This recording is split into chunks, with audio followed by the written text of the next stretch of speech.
I was 9 the night my dad chose cards over me. It's strange how you can remember every detail of a night you were supposed to forget.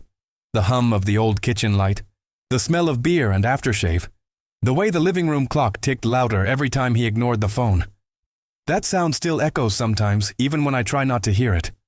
Mom was gone already, a nurse on double shifts, patching up other people's emergencies because someone had to. That left me and him. I thought it meant we were a team. But poker night was sacred. I knew that even as a kid. The sound of shuffling chips and low laughter coming from the garage was our weekly thunderstorm. Loud, untouchable, and impossible to stop. I remember standing at the door that night, one hand pressed to my stomach. The pain felt like someone twisting a knife under my ribs. It had been building all day, a dull ache that had turned sharp by dinner. I told him once, twice, 3 times that it hurt, but he waved me off without looking up from his cards. "Probably something you ate," he said. "Grab some water." Water didn't fix it. By the time I was doubled over near the sink, he was laughing with his friends about a winning hand.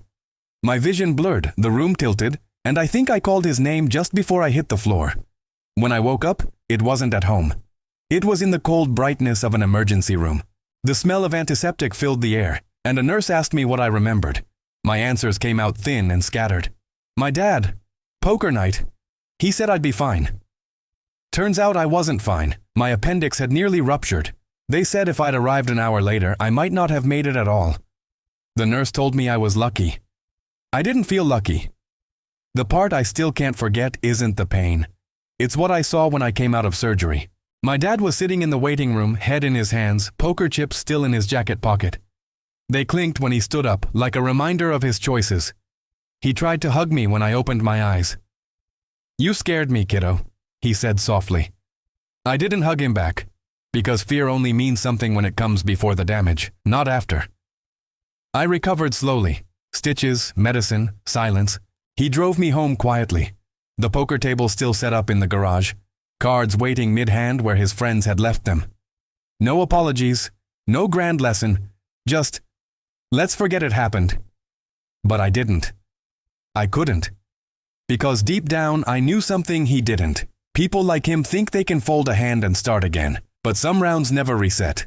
Some choices play out no matter how much time passes.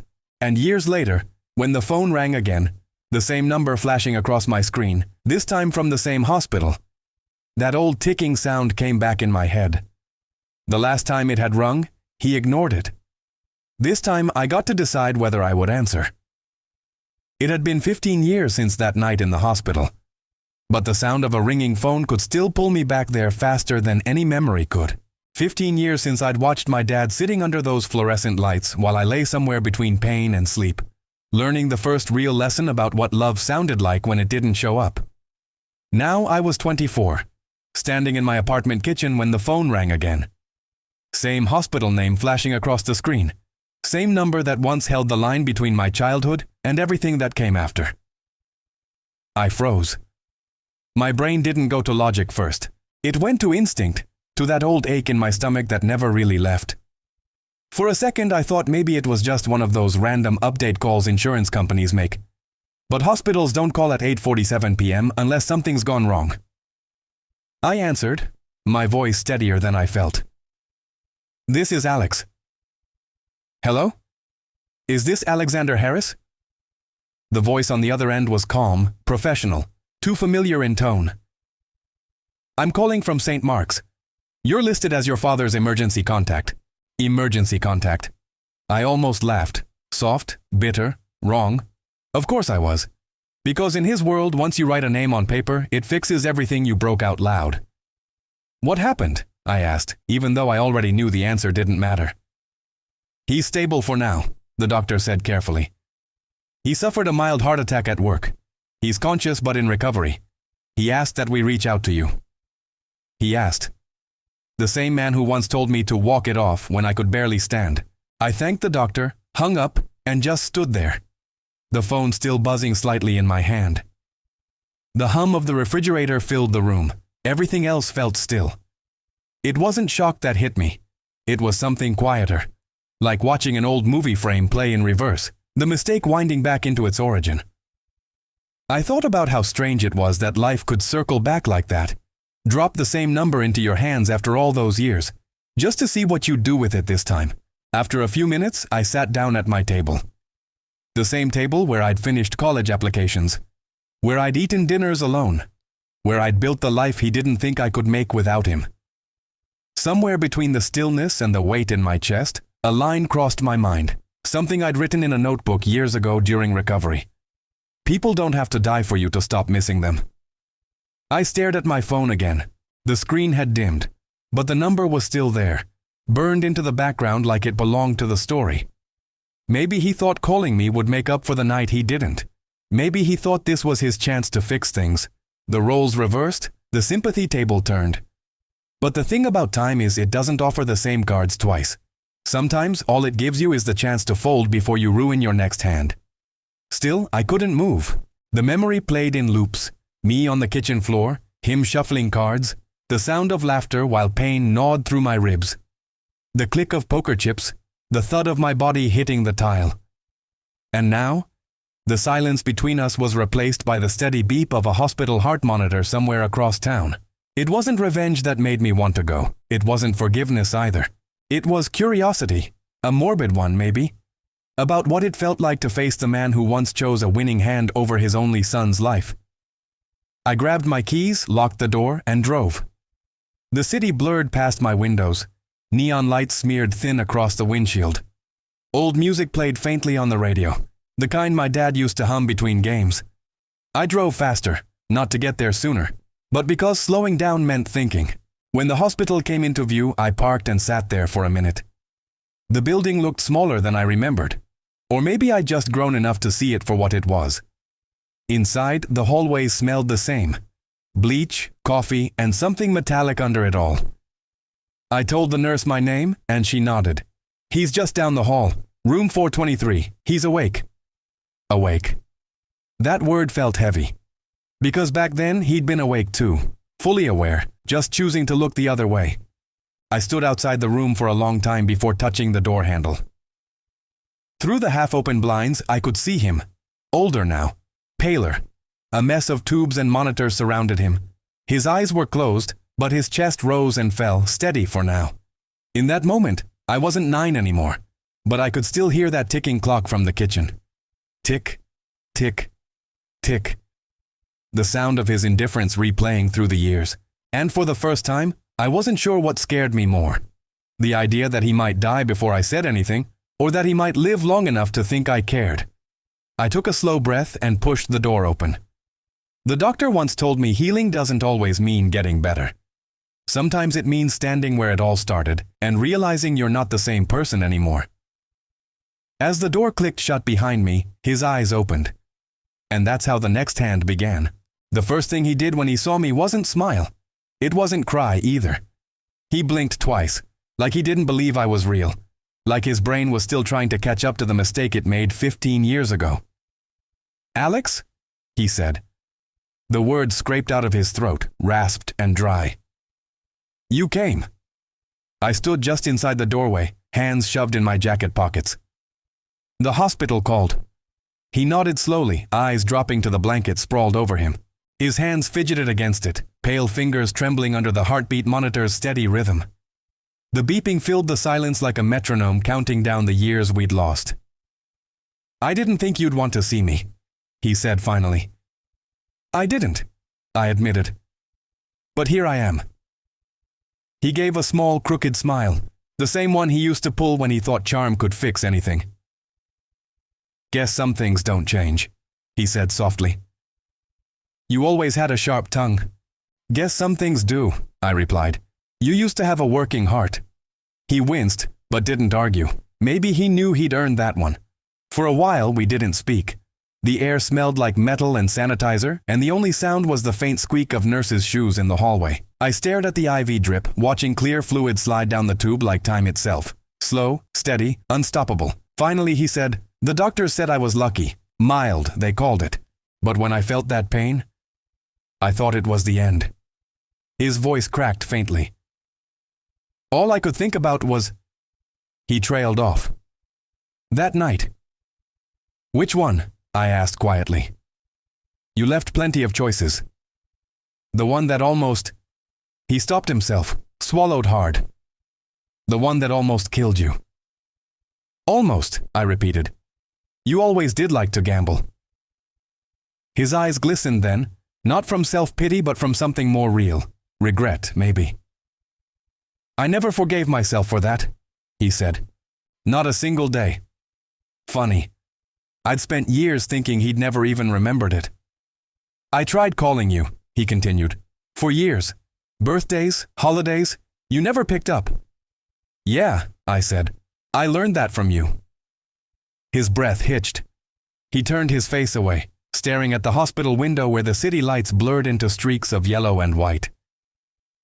I thought I was teaching you independence, he said quietly. Toughness, you know? The kind the world respects. It almost killed me, I said flatly. If that's toughness, I don't want it. He nodded, the motion small and defeated. You're right. It wasn't a dramatic apology, not the kind movies make you wait for, but somehow it cut deeper, maybe because he didn't try to reword it, maybe because it was the first honest thing he'd said in 20 years. I didn't come here for that, I told him.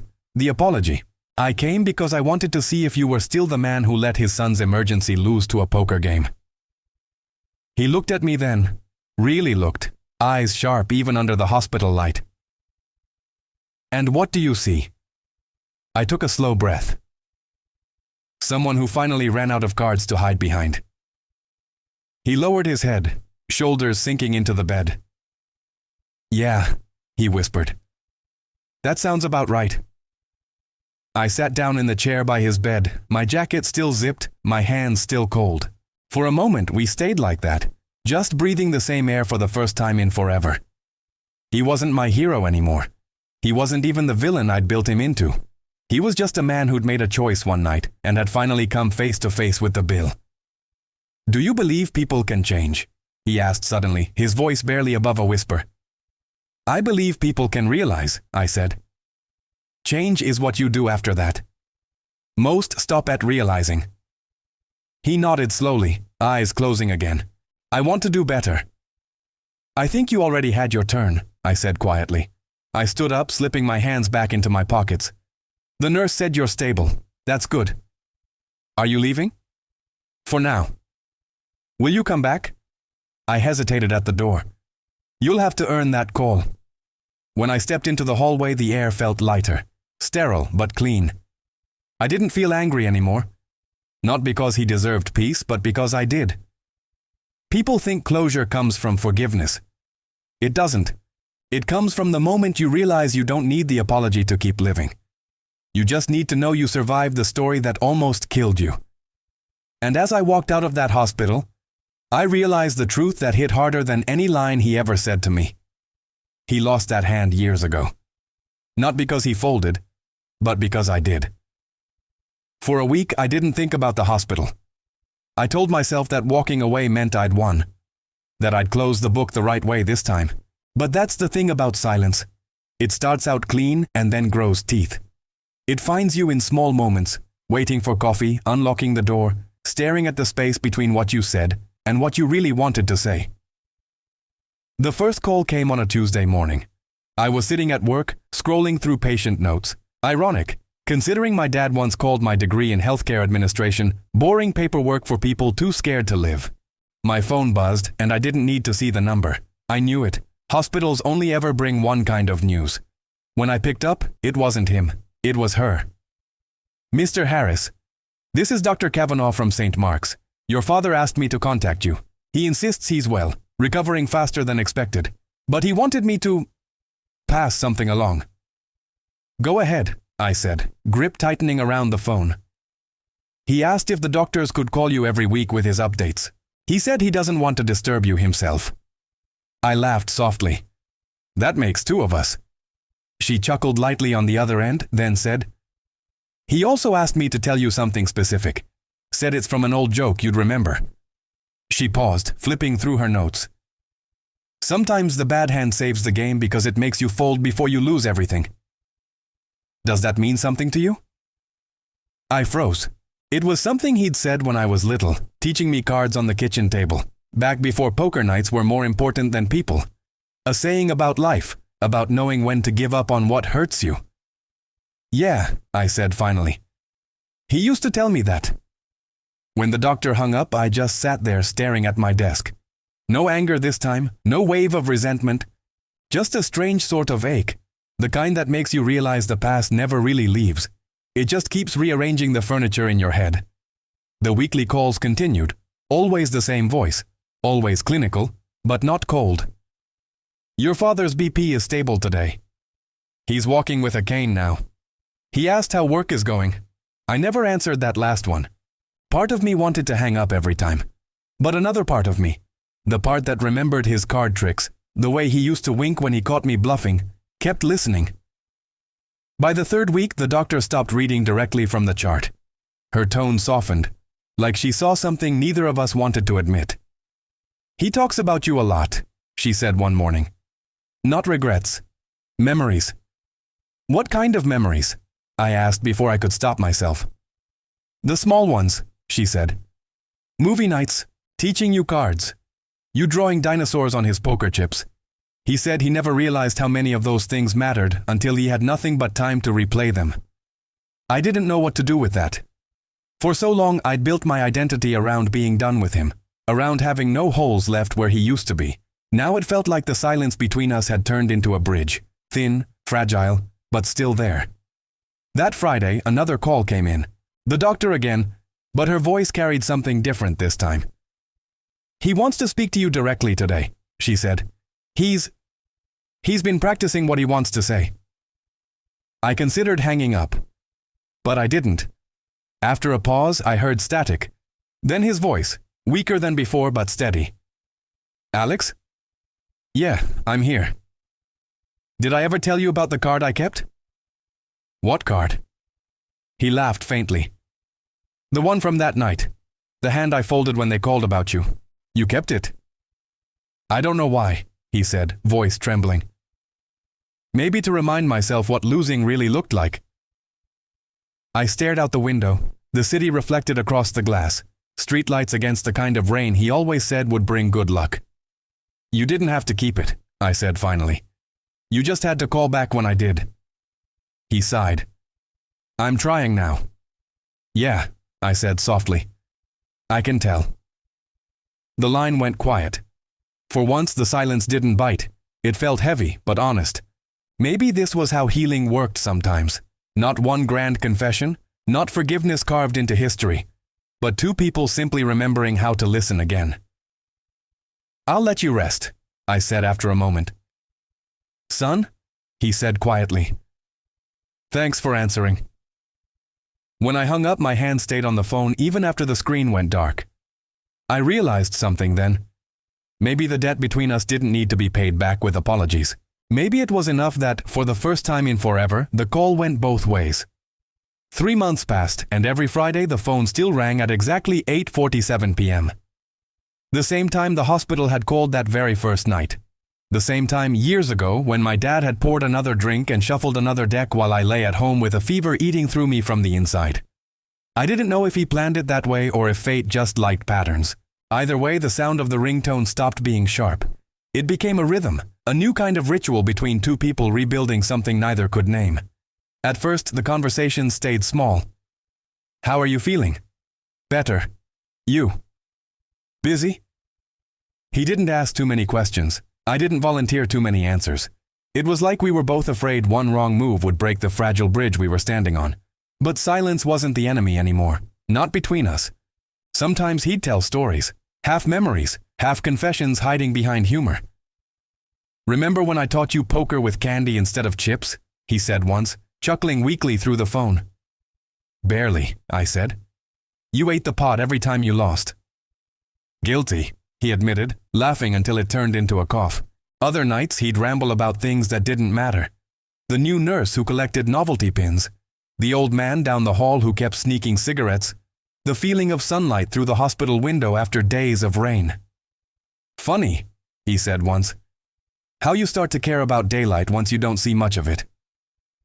I wanted to answer, to tell him that's what regret feels like too. Instead I said, guess that means you're looking up more often. He laughed softly.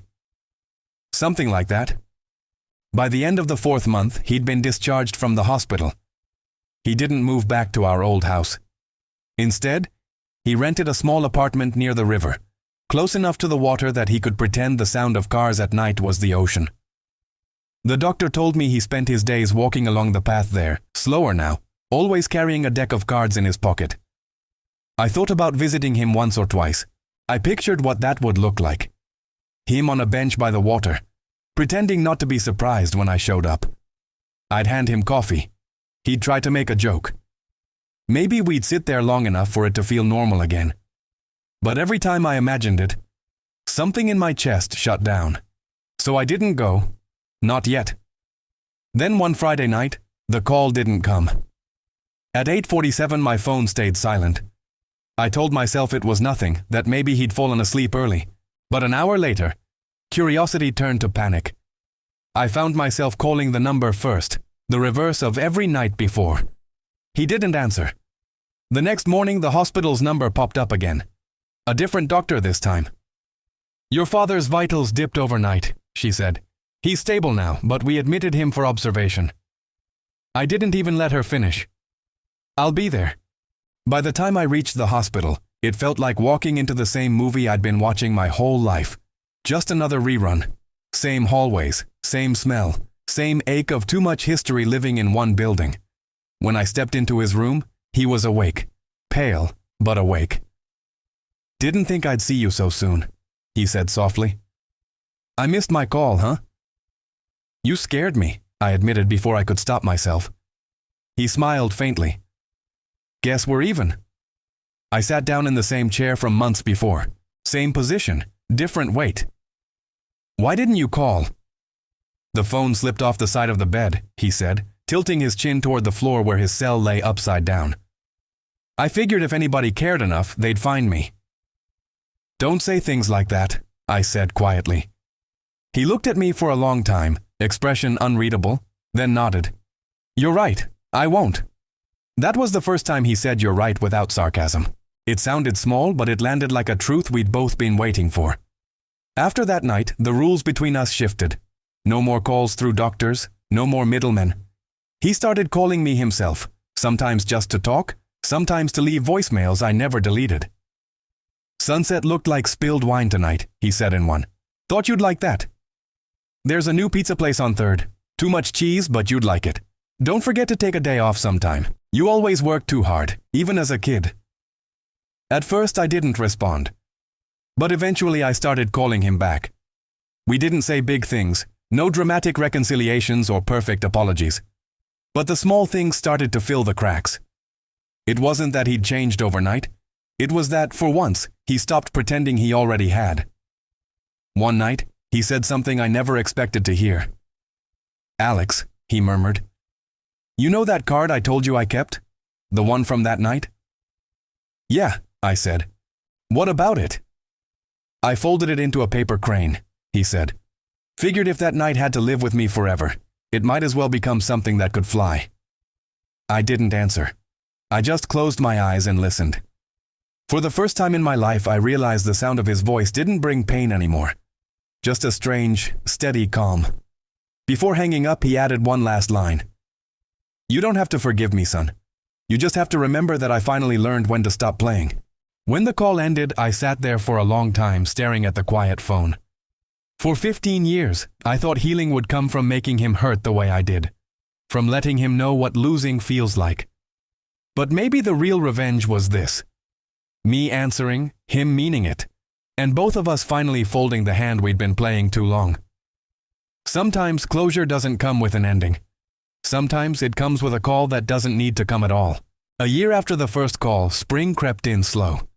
The trees outside my apartment started greening early, and every morning the light through the blinds came in softer, calmer. The kind of light that doesn't ask questions, it just stays.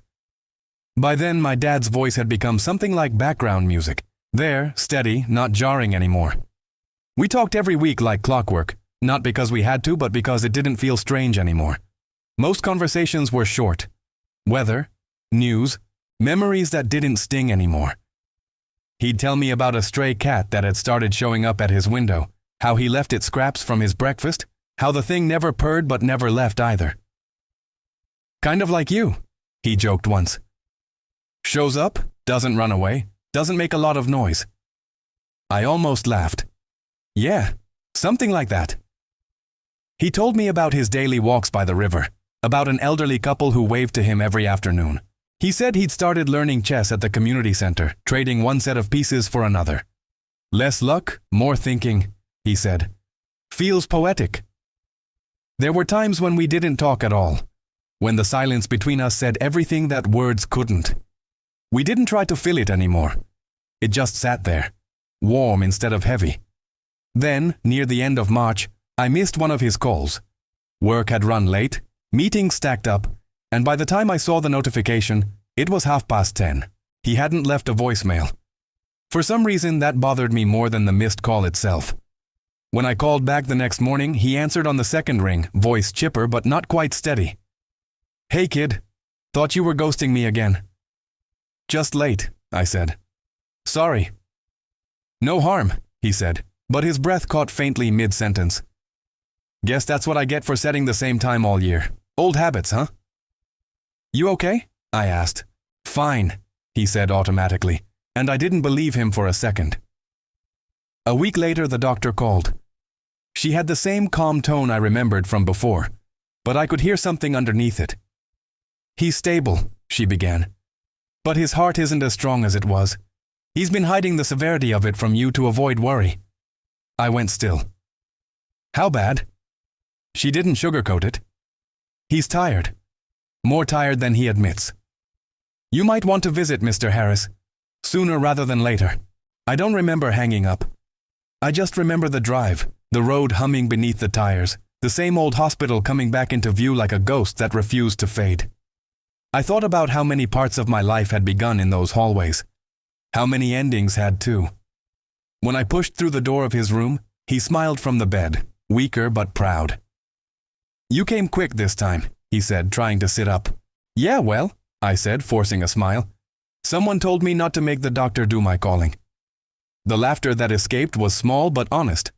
We spent hours talking that evening. Not about the past. That was done. We talked about everything ordinary. How bad hospital food still was. How my job was going. Why he thought cats were better poker partners than people. Every so often, his hand twitched near the IV, like he wanted to shuffle an invisible deck. Near sunset, he motioned toward the bedside drawer. Hey, he said quietly. Grab that for me. Inside was a small envelope. He handed it to me with a faint grin. Don't open it yet. What is it? You'll know when, he said. I nodded and tucked it into my jacket.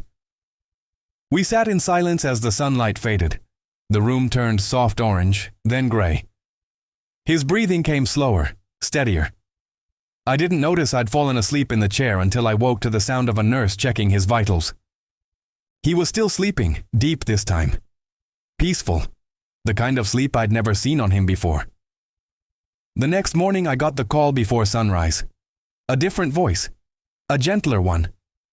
I didn't cry, not right away. I drove back to the river near his apartment, his ocean as he called it, and sat on the cold bench overlooking the water. I opened the envelope then, the one he said to save. Inside was a single playing card, the same worn, bent one from his story. The 7 of Hearts. On the back, in his shaky handwriting, he'd written, You always were my best hand. I just didn't know how to play it. My chest tightened, but not from anger this time, from something quieter, heavier, more forgiving than I ever thought possible. I read those words until the ink smudged from my fingers, until the air off the river felt softer, until the anger I'd carried my whole life finally exhaled. He'd taught me one last lesson after all. Not about poker, not about luck, about truth. That sometimes the real game isn't winning. It's staying long enough to realize when it's finally over. That evening, I folded the card back into its envelope and walked to the bridge over the river. The sky was turning violet, and the water below rippled in streaks of gold. I let the card slip between my fingers and watched it float down until it vanished under the current. One last hand played out to completion.